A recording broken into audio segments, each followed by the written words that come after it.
नमस्कार, आप देख रहे हैं चुनावी खबरों का नंबर 1 बुलेटिन। खबर चुनावी है। मैं हूं आपके साथ अविनाश कर। अप्रैल शुरू होते ही मौसम का पारा चढ़ने लगा है, साथ ही चुनावी पारे भी चढ़ने लगे हैं। 19 अप्रैल को पहले चरण का दंगल होना है और इससे पहले राजनीतिक पार्टियां और प्रत्याशी अब जनता के दरबार में हाजिरी लगाने के साथ साथ अपने पाले में लाने के लिए लोक लुभावन वादे कर रहे हैं। IBC 24 आपको हर छोटे बड़े खबर से, चुनावी खबर के अपडेट से रूबरू कराते रहेगा। तो चलिए शुरू करते हैं आज का सफर। तो आज इन 5 तस्वीरों के जरिए आप समझिए कि आज के 5 बड़े पॉलिटिकल अपडेट आखिर हैं क्या। पहली तस्वीर देखिए, विधानसभा चुनाव में हार के बाद कांग्रेस के कबूलनामे की ये तस्वीर है।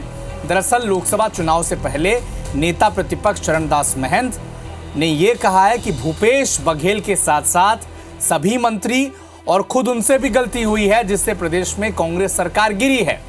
दूसरी है बीजेपी प्रत्याशियों के नामांकन या फिर कहें शक्ति प्रदर्शन से। कांकेर लोकसभा सीट के लिए बीजेपी के जो प्रत्याशी हैं भोजराज नाग, इनके नामांकन में मुख्यमंत्री CM साय समेत बीजेपी के तमाम जो दिग्गज नेता थे वो वहां पर मौजूद रहे। तीसरी खबर देखिए, छिंदवाड़ा साहिब मध्य प्रदेश के, जहां पर कांग्रेस के प्रत्याशी नकुल नाथ की पत्नी प्रिया नाथ ने चुनाव प्रचार का शंखनाद किया। चौरई में बाकायदा प्रचार के दौरान कहा कि जिन्हें पार्टी ने अपना समझा, उन्होंने अग्नि परीक्षा से ठीक पहले धोखा दिया है। कांग्रेस में जो भगदड़ मची है मध्य प्रदेश कांग्रेस में, इस पर प्रियानाथ ने कहा है। चौथी जो तस्वीर आप देख रहे हैं ये महासमुंद की है। अब बड़ा दिलचस्प ये तस्वीर है क्योंकि बीजेपी की प्रत्याशी रूप कुमारी चौधरी ने कांग्रेस के प्रत्याशी ताम्रध्वज साहू के बाकायदा पैर छुए नामांकन के दौरान और जीत का आशीर्वाद भी मांगा। यही लोकतंत्र की सबसे बड़ी खूबसूरती है कि कैसे चुनाव तो है लोकतंत्र का, लेकिन यहाँ पर उम्र का भी सम्मान है और अपने से बड़ों से जीत का आशीर्वाद भी रूप कुमारी चौधरी ने मांगा है। और पांचवी और आखिरी तस्वीर थोड़ी सी राहत भरी खबर है आम आदमी पार्टी के लिए। एक तरफ तो शराब नीति केस में केजरीवाल की गिरफ्तारी हो चुकी है, 15 अप्रैल तक वो तिहाड़ जेल में रहेंगे, लेकिन उन्हीं की पार्टी के जो सांसद हैं संजय सिंह, उन्हें अब जमानत मिल गई है। वो पिछले 6 महीने से जेल में थे। पूरे 181 दिन बाद संजय सिंह जेल से बाहर आएंगे। तो ये 5 वो तस्वीरें हैं, ये 5 वो बड़ी पॉलिटिकल अपडेट्स हैं जिस पर आज सबकी नज़र थी और यही वो अपडेट हैं जिसे आगे हम सिलसिलेवार तरीके से आप तक पहुंचाएंगे। छत्तीसगढ़ में एक पॉलिटिकल अपडेट आपको सबसे पहले बता दें कि लोकसभा चुनाव से पहले पूर्व मुख्यमंत्री भूपेश बघेल की परेशानी लगातार बढ़ती ही जा रही है। 3 महीने पहले सरकार चली गई, फिर महादेव मामले में FIR हो गई और इसके बाद उन्हीं के जो पार्टी के नेता हैं उन्हें घेरने में लगे हैं। और इसी कड़ी में आज पूर्व मुख्यमंत्री भूपेश बघेल को पूर्व महामंत्री अरुण सिसोदिया ने मानहानि का नोटिस भेज दिया है। भूपेश बघेल के स्लीपर सेल वाले बयान पर सिसोदिया ने मानहानि का नोटिस भेजा है और लगातार ये कोशिश की जा रही है उन्हीं के इर्द गिर्द जो नेता और कार्यकर्ता काम कर रहे थे कि कैसे भूपेश बघेल को घेरा जाए। न सिर्फ अरुण सिसोदिया, इससे पहले सुरेंद्र दाऊ और कांग्रेस के जो पूर्व महामंत्री रह चुके हैं शुक्ला, वो लगातार भूपेश बघेल को कटघरे में खड़ा करने की कोशिश कर रहे हैं। इसी कड़ी में अरुण सिसोदिया ने मानहानि का नोटिस भूपेश बघेल को भेजा है।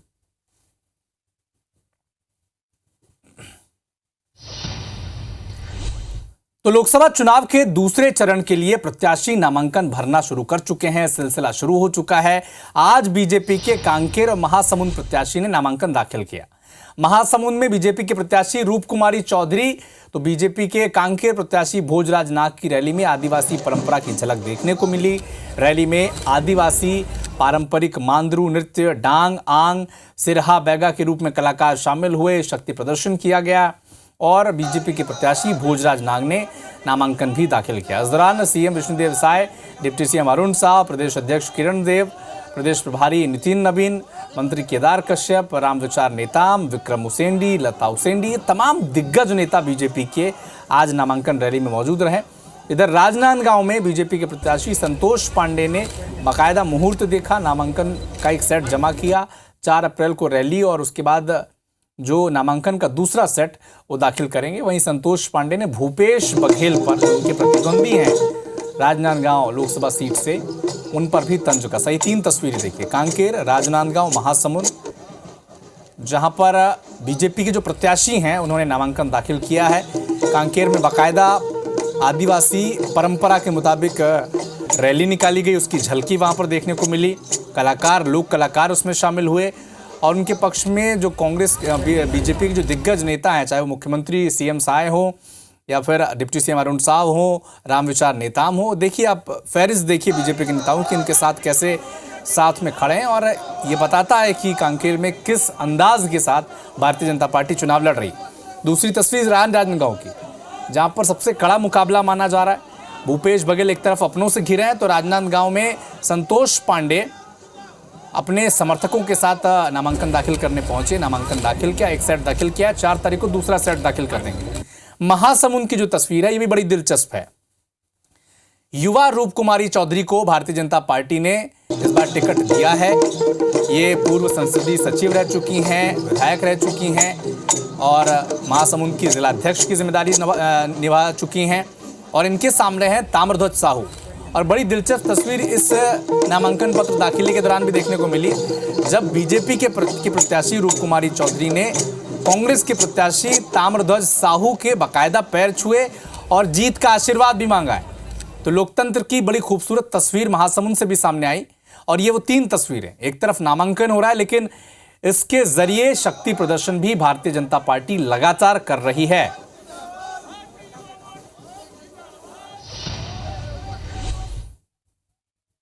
भूपेश बघेल जी को पता चल गया है राजनांदगांव आने के बाद, और उनके लोग और कांग्रेस पार्टी ये सब, यदि वो उनका आप लोगों ने देखा है ना कि वो पाटन में किस प्रकार से सबको भड़काने का काम कर रहे हैं। तो छत्तीसगढ़ी में कहावत है, जब हारेल धरते तो रोकदही करते।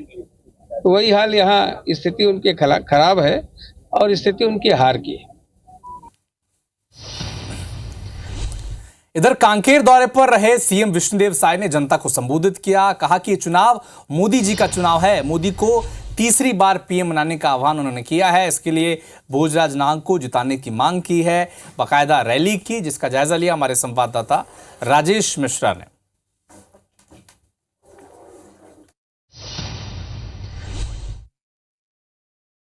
तो आप देख रहे हैं कि विष्णुदेव साय जी यहाँ पर सभा को संबोधित किए हैं और अब वो लोगों से मिलते हुए वापस जो है अब निकल रहे हैं। और जब वो भाषण दे रहे हैं तो निश्चित रूप से काफ़ी उनके भाषण में लोगों ने ताली भी बजाई और हम उनसे बातचीत करने की यहाँ पर कोशिश करते हैं।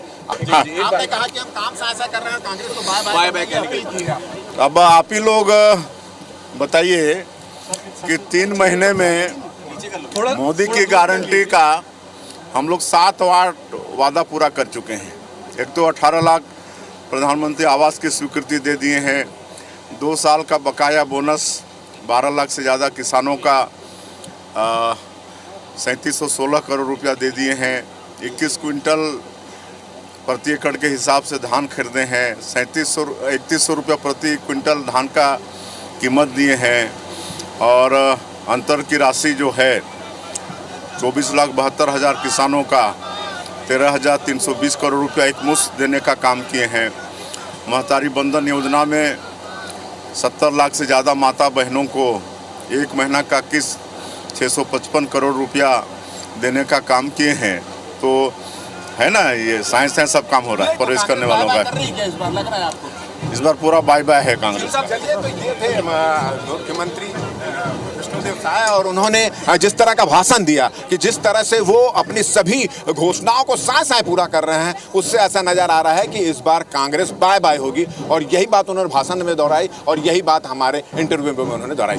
कैमरामैन लखन शर्मा के साथ राजेश मिश्रा, IBC 24 कांकेर। तो सीएम साय लगातार ये दावा कर रहे हैं कि उनकी सरकार में जो कामकाज है, विकास के काम है, ये सब साय साय हो रहे हैं, ये बहुत जल्दी हो रहे हैं।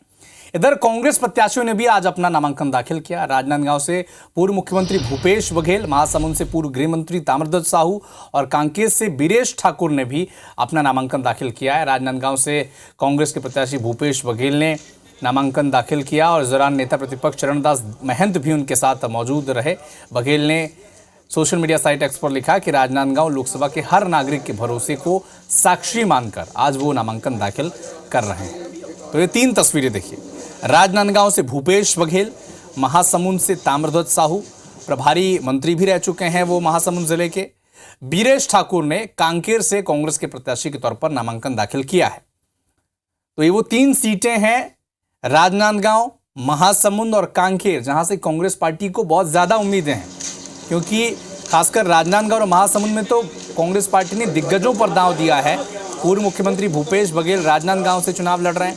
हालांकि उनके अपनों के सवाल उठाने के बाद उनके कामकाज पर भी सवाल उठ रहे हैं, संगठन के कामकाज पर भी सवाल उठ रहे हैं, और पूर्ववर्ती सरकार में किस तरह से कार्यकर्ताओं को बल मिला था, नहीं मिला था, इस पर भी सवाल उठ रहे हैं। इधर ताम्रध्वज साहू जो गृह मंत्री रहे हैं 5 साल तक कांग्रेस सरकार में, प्रभारी मंत्री रहे हैं महासमुंद जिले के ही, और महासमुंद से ही उन्हें अब चुनावी मैदान में उतारा गया है, कांग्रेस ने उतारा है। उनके सामने युवा रूप कुमारी चौधरी हैं। हालांकि नामांकन जब दाखिल करने पहुंचे ताम्रध्वज साहू, तो उसी वक्त रूप कुमारी चौधरी जो बीजेपी की प्रत्याशी हैं, बाकायदा ताम्रध्वज साहू के उन्होंने पैर छुए और जीत का आशीर्वाद मांगा है। जो तीसरी तस्वीर है वो बीरेश ठाकुर, उन्होंने कांकेर से भी कांग्रेस के प्रत्याशी के तौर पर नामांकन दाखिल किया है। बेहद दिलचस्प ये 3 सीट, और बेहद दिलचस्प होने जा रहा है इन तीनों सीटों पर नतीजे, और पूरा चुनाव प्रचार जब इन सीटों पर दिग्गज आएंगे तब भी वहां पर जो वार पलटवार होगा उसे भी सुनना और देखना बेहद दिलचस्प रहेगा।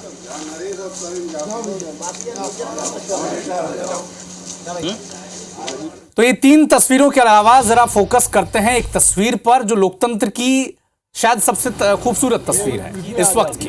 ये तस्वीर देखिए, जो पैर छू रही हैं वो बीजेपी के प्रत्याशी महासमुंद से रूप कुमारी चौधरी हैं, और जिनके पैर छुए जा रहे हैं वो है कांग्रेस के प्रत्याशी ताम्रध्वज साहू। और बाकायदा रूप कुमारी चौधरी ने पैर छुआ ताम्रध्वज साहू के और जीत का आशीर्वाद भी मांगा है।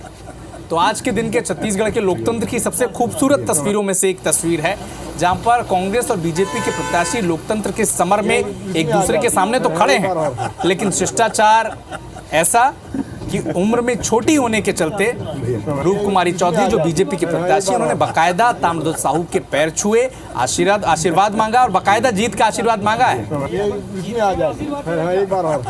और ये इस सीट का सियासी समीकरण भी बड़ा दिलचस्प है। ये वही सीट है जहां पर रूप कुमारी चौधरी जिला अध्यक्ष की जिम्मेदारी संभाल रही हैं। उनको भारतीय जनता पार्टी ने प्रत्याशी भी बनाया है, संसदीय सचिव रह चुकी हैं वो रमन सिंह की सरकार में, और अब बीजेपी के प्रत्याशी के तौर पर ताल ठोक रही है।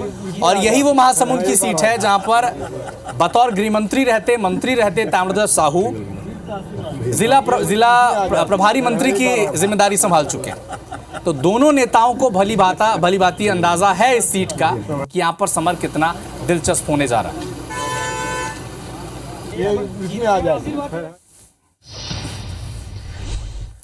छत्तीसगढ़ विधानसभा चुनाव में कांग्रेस की करारी हार पर नेता प्रतिपक्ष डॉक्टर चरणदास महंत का एक बड़ा बयान सामने आया। महंत ने कहा कि भूपेश बघेल के साथ साथ सभी मंत्री और हमसे खुद से भी गलती हुई है, जिससे प्रदेश में कांग्रेस की सरकार गिरी है।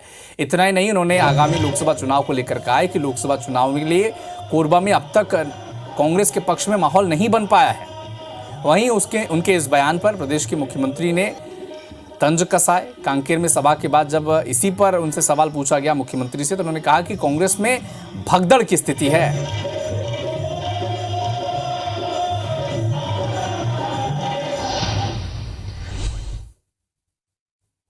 इसको मैं भी स्वीकार करता हूं, इसको भूपेश बघेल जी भी स्वीकार करते हैं, और हमने सार्वजनिक भाषणों में कहा है कि हमसे गलती हुई, मुख्यमंत्री से गलती हुई, मंत्रियों से गलती हुई, कार्यकर्ताओं से भी कुछ गलती हुई। इसी का नतीजा हम लोग भोग रहे हैं कि आज हमारी सरकार नहीं है। चरणदास महंत ने कहा कि कांग्रेस जीतने की स्थिति में नहीं है, वो खुद ही अपने हार को स्वीकार कर रहे हैं।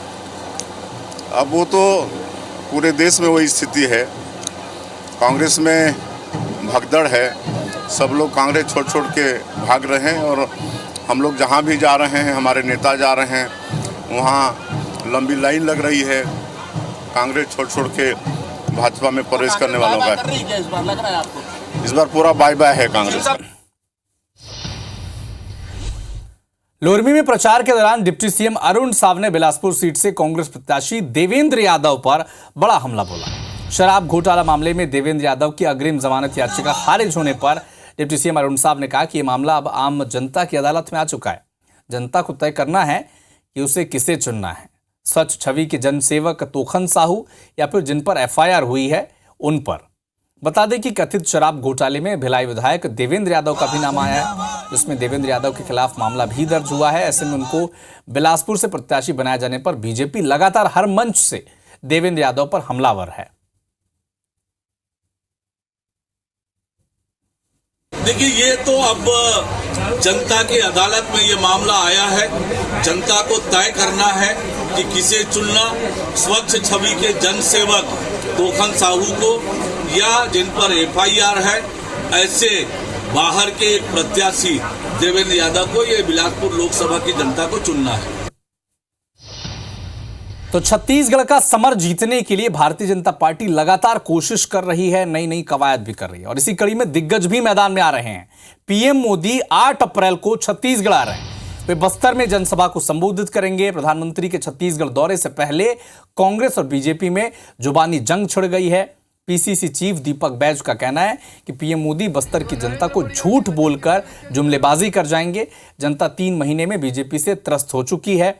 लोकसभा चुनाव के परिणाम में परिवर्तन होगा, जिसके जवाब में डिप्टी सीएम अरुण साहब ने कहा कि इस बार चुनाव में सबकी पसंद पीएम मोदी हैं।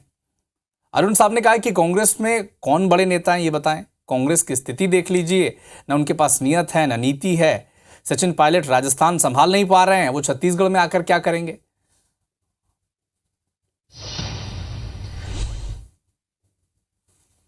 प्रधानमंत्री 8 तारीख को आ रहे हैं बस्तर में, फिर बस्तर की जनता को झूठ बोलकर जाएंगे।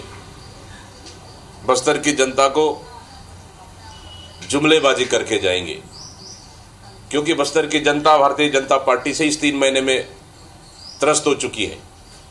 इसलिए आने वाला समय में निश्चित रूप से बस्तर से सरगुजा तक लोकसभा चुनाव में एक बड़ा परिवर्तन होगा। देश की जनता जानती है कि किसने झूठ बोला है और किसकी आदत है झूठ बोलने की। 1970 से कांग्रेस पार्टी झूठ बोल रही है। 5 सालों में इनकी सरकार थी, कौन सा वादा पूरा किया इन्होंने। और नरेंद्र मोदी जी ने जो कहा है वो किया है। कांग्रेस की विश्वसनीयता समाप्त हो गई है। कांग्रेस के पास न नीयत है, न नेतृत्व है, न काम है। आचार संहिता के दौरान जांच में जुटी उड़नदस्ता की टीम ने रायगढ़ मेडिकल कॉलेज रोड में इनोवा कार से 50 लाख रुपए जब्त किए हैं। कार चालक के पास पैसों से जुड़े कोई वैध दस्तावेज थे नहीं और इसके बाद इस राशि को जब्त कर लिया गया। बता दें कि मंगलवार को मेडिकल कॉलेज रोड में उड़नदस्ता की टीम जांच कर रही थी। इस दौरान ओडिशा की तरफ से एक ब्लैक इनोवा कार आ रही थी, जिसे रोका गया। जांच की गई तो वहां से पैसे मिले। दस्तावेज मांगे गए तो दस्तावेज दे नहीं पाए चालक, जिसके बाद चक्रधर नगर पुलिस के हवाले इस जब्त राशि को किया गया। मामले की जांच की जा रही है।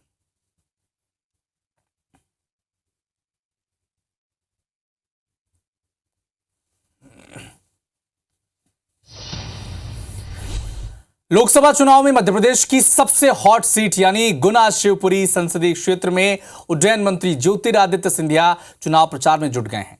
वहीं उनकी दूसरी तरफ उनकी पत्नी प्रियदर्शनी राजे और बेटा महाआर्यमन भी जनता के बीच जाकर ज्योतिरादित्य सिंधिया के लिए वोट मांग रहे हैं। प्रियदर्शनी राजे ने आज से अपना चुनावी कैंपेन शुरू कर दिया है, तो वहीं आर्यमान सिंधिया 6 अप्रैल से वोट मांगने के लिए निकलेंगे।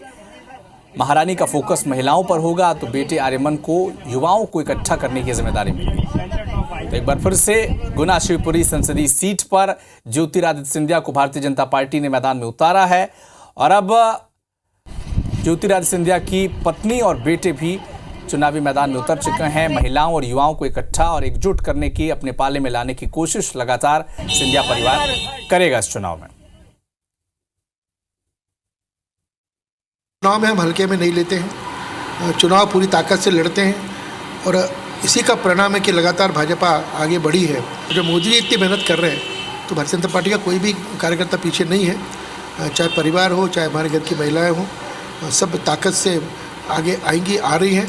और मेरा मानना है कि गुना की बात जो आप कर रहे हैं वो उसका एक प्रतीक भी है और जो मैं कह रहा हूँ उसकी पुष्टि भी करता है। इस देश में कहा जाता है कि जनता ही लोकतंत्र में जनता ही भगवान है, जनता ही जनार्दन है। सबने देख लिया, इसलिए बड़े से बड़े नेता जब चुनाव आता है तो अपना पूरा परिवार को झोंक के जनता के बीच में जाके गालियाँ भी सुनते हैं, हाथ भी जोड़ते हैं, उनसे निवेदन भी करते हैं और वोट मांगते हैं। पिछली बार जो जनता ने उनको बाहर का रास्ता दिखाया, इस बार जनता में पूरे परिवार को लेके लगे हुए हैं।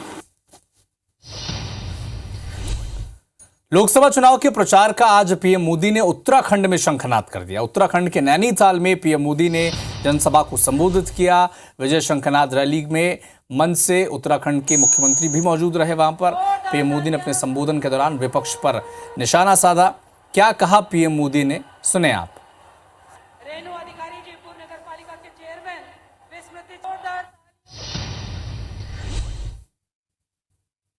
60 साल तक देश पर राज करने वाले 10 साल सत्ता से बाहर क्या रह गए? अब देश में आग लगाने की बात कर रहे हैं। इमरजेंसी की मानसिकता वाली कांग्रेस का भरोसा अब लोकतंत्र पर नहीं बचा है। कांग्रेस भारत को अस्थिरता की तरफ ले जाना चाहती है, अराजकता में झोंकना चाहती है।